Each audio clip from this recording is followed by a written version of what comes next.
বন্ধুরা, আজ আবার একবার স্পোকেন ইংলিশের কিছু কথা নিয়ে উপস্থিত হয়েছি। এসে আমরা কথা বলতে শিখি, তাও আবার বিদেশি ভাষায়।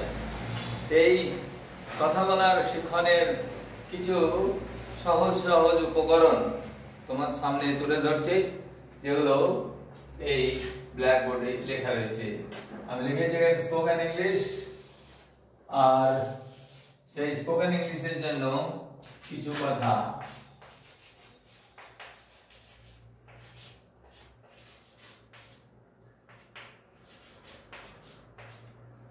কিছু কথা শেখা, কিছু কথা যখন শিখছি তখন সহজ সহজ ছোট ছোট কথাগুলো শিখে নিতে হবে, যদি আমাদের সেই কথাগুলোর মাধ্যমে অন্যকে নিজের ভাবটা প্রকাশ করতে পারি, তাহলে অন্তত মনে হবে যে আমিও কিছু বলতে পারছি। এখানে দেখো, just let me make it clear that I'm intending to make all the students, all the learners, those who learned in 100% Bengali medium school, they can grow their ability of talking in English by following this pattern in small sentences. I learned in Bengali medium school, I told you earlier, but yet with the hard effort, with my sincere effort, I tried to speak in English and learned it. And I believe that you too, those who are the viewers, you too can grow that ability. Okay, let's continue. একটা ধারা বলে নি, যদি এগুলো ভালো লাগে তো এগুলো ফলো করবে, এগুলো নিজের জীবনে এগুলো প্রয়োগ করবে। And if you like this, it is just useful for you, then you just subscribe it and just share among your friends and give your liking. If you like it, then you should give your likes as well. Without wasting time, let us continue. এখানে আমি লিখেছি, দেখো এখানে সহজ সহজ কিছু কথা। এখানে এসো, এখানে এসো কি হলো, এটা হচ্ছে ইম্পারেটিভ সেন্টেন্স। কোন সেন্টেন্স? এটা আদেশমূলক বাক্য। কাউকে আদেশ করতে বলা হচ্ছে, অনুরোধ করতে বলা হচ্ছে। তো অনুরোধ হলে প্লিজ হতো, অনুরোধ অনুগ্রহ করে, এমনি বলা হচ্ছে এখানে এসো। তো কমান্ডিং ভয়েস এগুলো, তাহলে কাম হিয়ার, এটা হচ্ছে কমান্ড সেন্টেন্স, মানে আদেশ উপদেশ এইসব যে গ্রুপের বাক্যগুলো হচ্ছে অনুরোধ, প্রার্থনা, তো এইগুলোকে কমান্ড সেন্টেন্স বলা হয়। তো এখানে কমান্ড করা হলো, এখানে এসো। কি বললো? কমান্ড করা হলো, এখানে এসো। তো কাম হিয়ার। তারপরে বলো ওদিকে যাও, গো দেয়ার। এখানে দুটো শব্দ, কামটা হচ্ছে ভার, ক্রিয়া, গোটা ভার, এগুলো হচ্ছে ভার। আর এটা হচ্ছে কি হচ্ছে? অ্যাডজেক্টিভ অফ প্লেস, অবজেক্ট হিসেবে ব্যবহার করা হচ্ছে। অ্যাডজেক্টিভ অফ প্লেস, কোন দিকে যাবে না যাবে সেটা বলে দেওয়া হচ্ছে। তো কাম হিয়ার, এখানে এসো। গো দেয়ার, ওখানে যাও। এইভাবে কমান্ডিং শব্দগুলো ব্যবহার করা হয়। এবারে নেক্সট যে সেন্টেন্স হচ্ছে সেটা দেখো, এখানে লেখা আছে সামনে এগোও, মুভ ফরওয়ার্ড।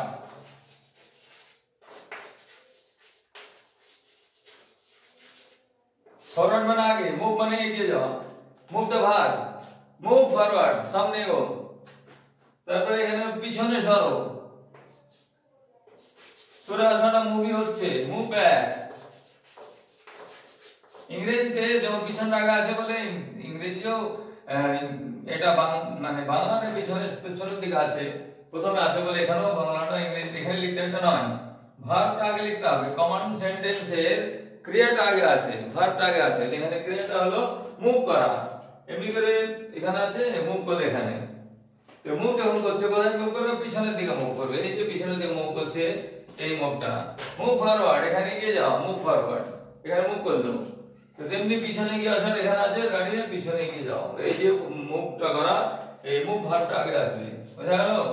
ফের গল্প করো না, নিষেধ করা হচ্ছে, এটা কমান্ড সেন্টেন্স। ডোন্ট, দুটো ভার্ব হচ্ছে, নেগেটিভ এক্সপ্রেশনের পরে ডোন্ট লেখা আছে। ডোন্ট গসিপ, বেকার গল্প করা, DOSSIP। ডোন্ট গসিপ মানে বেকার আলতু-ফালতু গল্প করো না বন্ধুদের মধ্যে। এই এটা গসিপিং করা। অযথা বকা না, ডোন্ট টক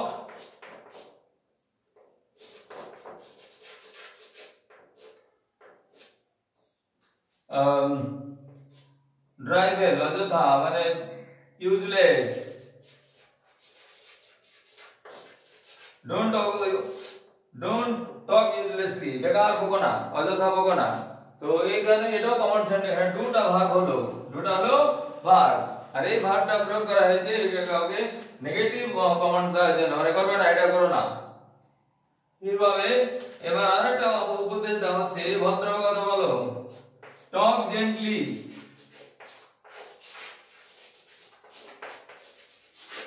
এখানে টক করা হচ্ছে, এটাও ভার হচ্ছে টক, কথা বলা। টক জেন্টলি, ভদ্রভাবে কথা বলো, কথা বলো টক, আর ভদ্রভাবে জেন্টলি। এই দুটো শব্দতেই এক একটা বাক্য হচ্ছে, মাত্র দুটো করে, একটাতে তিনটে শব্দ লিখেছি, বাকি শব্দে দুটো করে ওয়ার্ড আছে।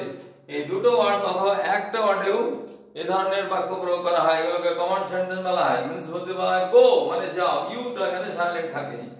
এখানে গো দিয়া মানে ইউ গো দিয়া, ইউটা এখানে কি থাকছে, কি থাকছে এখানে ইউগুলো, ইউগুলো এখানে নন এডজেক্টিভ থাকছে, এখানে ব্যবহার করা লেখা হচ্ছে না, বল করার দরকার নেই। ইউটা এখানে সাইলেন্ট থাকছে, কেমন থাকছে, উজ্জ বাংলায় বলে এটাকে, ইংরেজিতে সাইলেন্ট বলা হয়। এটা সাইলেন্ট থাকছে অথবা উজ্জ থাকছে, এটা প্রয়োগ হচ্ছে না। তেমনি ইউ ডোন্ট গসিপ, এখানে ইউ, এখানে সবতে ইউ আছে একটা করে, এখানে ইউ আছে, এখানে ইউ আছে, এখানে ইউ আছে, এখানে আছে, প্রত্যেক জায়গাতে ভাগের আগে আগে আছে। কিন্তু আমাদের ইউটা এখানে সাইলেন্ট রাখা হয়েছে, উচ্চ রয়েছে, তাই ইউ এর প্রয়োগ করবে না। খেয়াল থাকলো? এইভাবে এটা প্রয়োগ করতে হয়। ফির এখানে আচ্ছা, ঠিক করে ব্যবহার করে, ঠিক করে ব্যবহার করো মানে ভালো করে ব্যবহার করো। তো বিহেভ, বিহেভ প্রপারলি অথবা ব্যবহার করো বিহেভ, বিহেভ জেন্টলি অথবা বিহেভ ইয়োরসেলফ।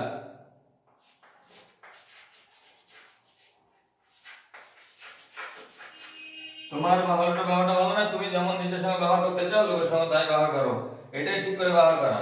মানে তুমি চাইবে না তোমার সঙ্গে একটু খারাপ ব্যবহার করো, তেমনি তুমি নিজের সঙ্গে সেই ব্যবহারটা যেমন করো, তুমি ভালো ব্যবহার করো, তেমনি অন্যের সঙ্গেও সেই ভদ্র ব্যবহারটা করো। এটাই দুটো শব্দ ব্যবহার করা হবে, বিহেভ প্রপারলি মানে ঠিক করে ব্যবহার করো। ঠিক আছে, বোঝা গেল? এইভাবে আমি আবার একটু করে দিচ্ছি। এখানে এখানে এসে যখন বলা হচ্ছে কমান্ড, তখন কাম হেয়ার, ভার্বটা প্রথমে আসছে। ওইদিকে যাও যখন বলা হচ্ছে গো দেয়ার, তখন এই ভার্বটা প্রথমে আসছে। সামনে গাও যখন বলা হচ্ছে মুভ, এগিয়ে যাও, মুভ ফরওয়ার্ড, ফরওয়ার্ড মানে সামনে, সামনে এগিয়ে যাও। ফির পিছনে এসো, মুভ করো, এটাও ব্যাক, পিছনে এসো। এগুলো সব কমান্ড সেন্টেন্স। গল্প করো না, ডোন্ট গসিপ। এখানে ডো নট আর ডু এর সঙ্গে ভার্ব, ডু এর সঙ্গে নট, এটা নেগেটিভ লাগানো হয়েছে, এটা নেগেটিভ ভার্ব। আবার অযথা বকো না, বেকার বকো না, ডোন্ট টক ইউজলেসলি, তিনটে ওয়ার্ড ব্যবহার করা হয়েছে অযথা কথা বলার জন্য। ভদ্রভাবে কথা বলো, টক জেন্টলি, ভদ্রভাবে কথা বলো, আর ঠিক করে ব্যবহার করো, বিহেভ ইয়োরসেলফ। এই সমস্ত ছোট ছোট বাক্যগুলো আমরা ব্যবহার করতে পারি আমাদের ব্যক্তিগত জীবনে। আমাদের স্কুলে যারা টিচার আছে তারা ব্যবহার করে বাচ্চাদের কমান্ড করার জন্য, তেমনি বাড়িতেও কাউকে ব্যবহার করার জন্য বলা যেতে পারে। যেটা একটা বাচ্চার সঙ্গে বলা হলো কাম হিয়ার, তারপর বলা হলো go there, move forward, come back অথবা move back, don't gossip, don't talk uselessly, talk gently, ভদ্রভাবে কথা বলো, ঠিক করে ব্যবহার করো, বিহেভ ইয়োরসেলফ। এমনি করে যে বাক্যের যে প্রয়োগ করা হচ্ছে এগুলোই কমান্ড সেন্টেন্স হলো। এবারে আমি ডান দিকে কিছু শব্দ লিখে রেখি কারো ব্যক্তিগত যে খারাপ গুণগুলো আছে তাকে বলবার জন্য। ধরো এখানে লেখা আছে, কাউকে বলা হয়েছে তুমি উদ্ধত, তো এখানে দুটো করে অর্ডার হবে না, এখানে আর একটু বেশি লিখতে হবে। তো আমি এগুলো মিটিয়ে দিলাম, নিশ্চয় আশা করছি এগুলো বোঝা গেছে। তো মিটিয়ে দিয়ে আমি নতুন করে আবার এখানে লিখবার চেষ্টা করছি। যদি ভালো লাগে অবশ্যই ফলো করবে, কারণ না ফলো করে বুঝতে পারবে না। এখানে যেমন এটা তুমি উদ্ধত, ইউ আর ইনসলেন্ট, তুমি জেদি, you R egoistic,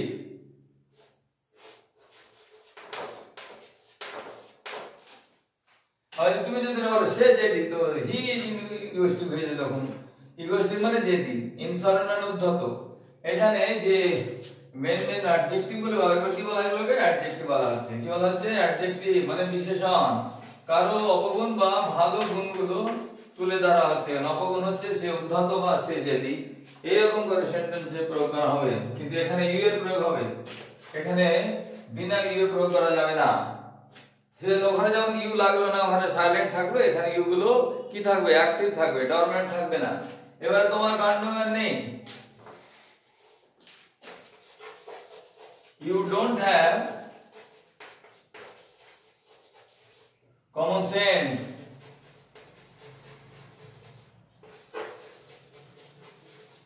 you don't have common sense, তোমার কাণ্ডজ্ঞান নেই, তোমার ভাষা অসংযত, তুমি যেটা ভালো ল্যাঙ্গুয়েজ,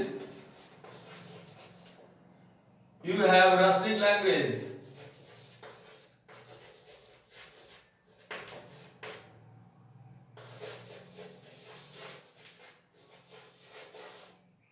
রাস্টিকের আরেকটা সহজ হচ্ছে rough.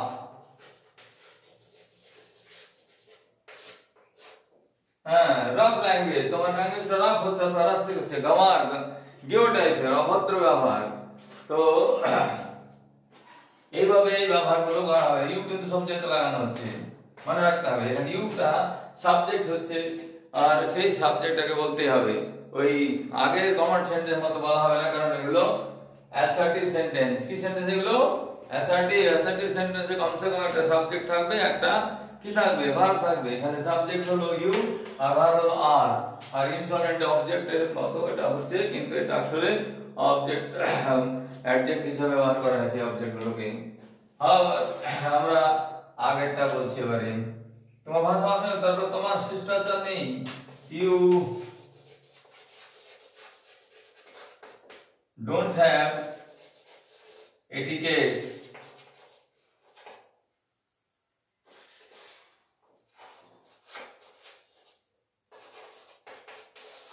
you don't have etiquette, etiquette মানে শিষ্টাচার, তোমার শিষ্টাচার নেই।